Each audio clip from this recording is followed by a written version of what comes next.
Air adalah kunci utama, dan air adalah habitat tempat ikan bisa hidup. Air yang terlihat jernih dan bersih pun belum tentu kualitasnya bagus untuk ikan. Oleh karena itu, disinilah peranan kita sebagai pembudidaya atau peternak untuk menjaga kualitas air.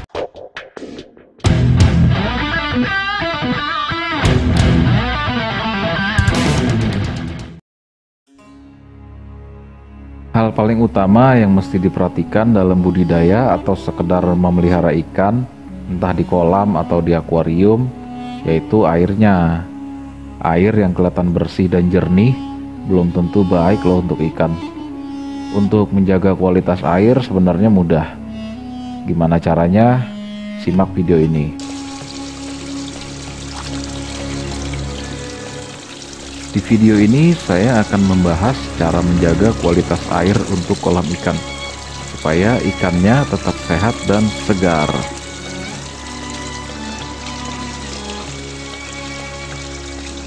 Seperti yang saya bilang tadi, air yang jernih itu belum tentu baik untuk ikan. Contohnya air PDAM. Air PDAM itu sudah bersih dan jernih ya, dan itu bisa diminum setelah dimasak. Itu baik untuk manusia, tapi kurang baik untuk ikan karena mengandung kaporit.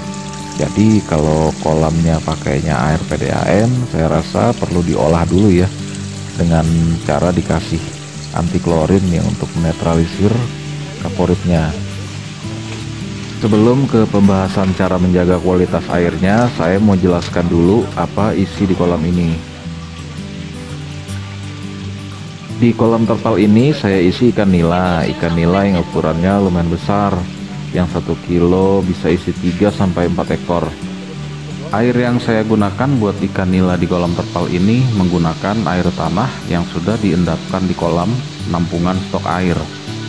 Proses pengendapan ini sangat penting loh guys, dibanding air tanah yang langsung dari jet pump lalu langsung isi ke kolam yang sudah ada ikannya, apalagi ikannya banyak atau istilahnya padat. Untuk menjaga kualitas air, selain mempersiapkan air di kolam penampungan, kita juga mesti lakukan perawatan kolam dan perangkat-perangkat kolamnya seperti filternya dan pompanya. Dan ini satu lagi yang sering diabaikan, itu ini pipa jalur filter. Walau sepele, tapi ini juga harus dibersihkan ya guys, supaya aliran airnya lancar. Karena kalau pipa sudah kotor dan penuh lumut, itu akan berpengaruh pada kerja pompanya. Itu bisa membuat sirkulasi air jadi makin lambat. Sebagai contoh misalnya, kita pakai pompa yang outputnya 3.500 liter per jam, yang seharusnya bisa mengalirkan 3.500 per jam, malah berkurang, bisa jadi 3.000 atau 2.500 per jam karena pipanya kotor. Apalagi kalau pompanya dipakai untuk filter seperti kolam saya ini, itu bisa memperlambat sirkulasi airnya. Tambah lagi pompanya beresiko bisa lebih cepat rusak karena pompa dipakai non-stop dalam kondisi yang tidak normal. Tidak normalnya maksudnya dia memompanya itu jadi agak tersendat dan terhambat karena pipa yang kotor tadi. Saat filter dilepas, karena di kolam ini masih ada ikannya, untuk sementara saya kasih aerator dulu. Sebelum lanjut videonya, jangan lupa di subscribe ya guys, karena di channel ini saya akan memberikan info dan pengetahuan seputar ikan dan kolam yang mungkin bisa jadi ide usaha di rumah. Kalau udah, kita lanjut. Balik ke filter ember lagi. Rutinitas ini saya lakukan 2 minggu sekali, tapi untuk pipanya saya bersihkannya hanya sebulan sekali. Kita lihat seberapa kotornya setelah 2 minggu.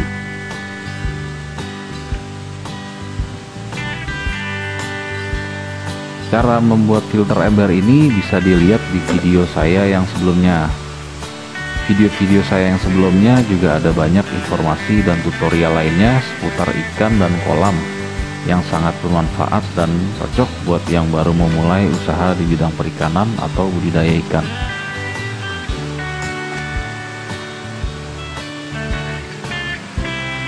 Di filter ember ini saya pakai bioball. Ngomong-ngomong soal bioball, buat yang belum tahu apa itu bioball dan apa fungsinya, buat yang udah tahu ya pasti udah tahu lah ya. Oke, saya jelasin sedikit tentang bioball. Bioball itu media filter biologis. Bioball itu sebagai rumah bakteri baik yang menguntungkan. Kalau filter kita pakai bioball, bakteri baik bisa tumbuh dan bersarang di situ, yang fungsinya untuk membantu mengurangi zat-zat beracun dari kotoran dan sisa pakan ikan. Jadi kesimpulannya, bioball itu rumahnya bakteri baik yang bisa membantu mengurangi zat amoniak yang beracun dan berbahaya buat ikan. Dan ini tips penting guys, saat membersihkan filter yang menggunakan bioball, gak usah dijemur ya bioballnya, apalagi dijemur sampai kering. Biarkan aja bioballnya tetap basah atau lembab.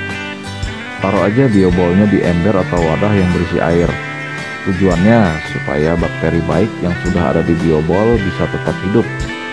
Kalau dijemur atau dikeringkan nanti pada mati bakterinya. Bakteri baik ya pastinya.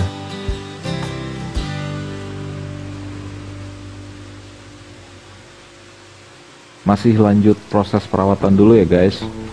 Ini pompa yang saya pakai di kolam terpal ini, saya pakai merek Yukari 106.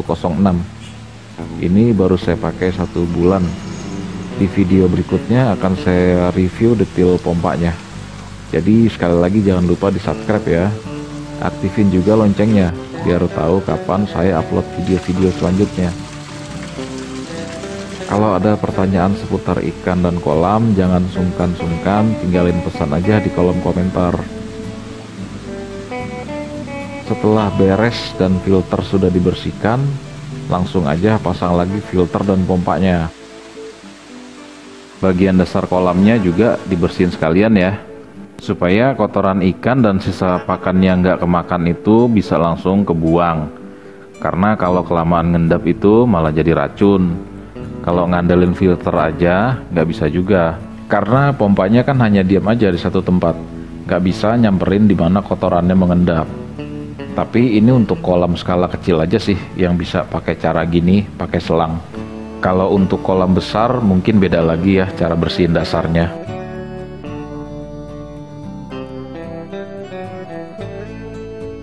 Sekarang kita balik lagi ke kolam penampungan air. Dan ini yang saya lakukan untuk menjaga kualitas air. Di kolam penampungan air ini saya berikan M4 sebanyak 3 tutup botol. Saya berikan 3 tutup botol kalau airnya penuh di kolam ini ya. Kalau airnya cuma setengah ya dikurangi aja takarannya.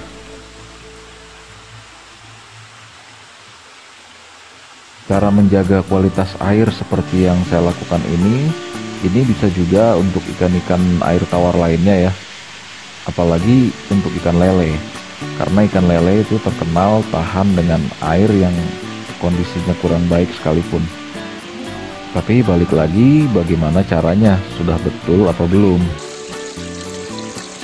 Barangkali di sini ada teman-teman yang lebih berpengalaman dalam membudidaya ikan atau punya tips dengan cara yang lain untuk menjaga kualitas air.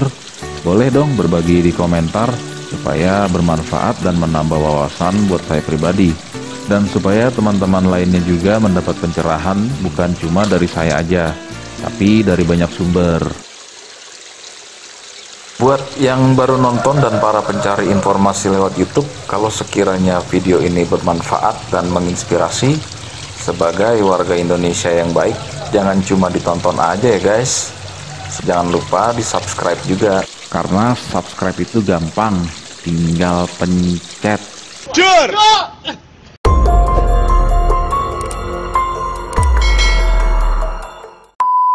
Dengan begini kualitas air sudah terjaga. Ini yang saya lakukan selama saya pelihara ikan di kolam terpal, dan alhasil ikan aman dan sehat. Cara ini juga bisa digunakan untuk di kolam beton. Air adalah kunci utama, dan air adalah habitat tempat ikan bisa hidup. Air yang terlihat jernih dan bersih pun belum tentu kualitasnya bagus untuk ikan. Oleh karena itu, disinilah peranan kita sebagai pembudidaya atau peternak untuk menjaga kualitas air.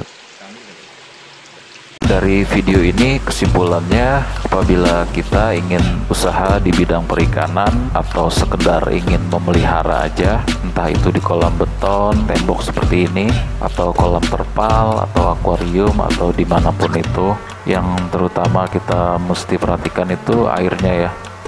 Kita mesti jaga kualitas airnya supaya ikannya tetap fresh, tetap sehat ya.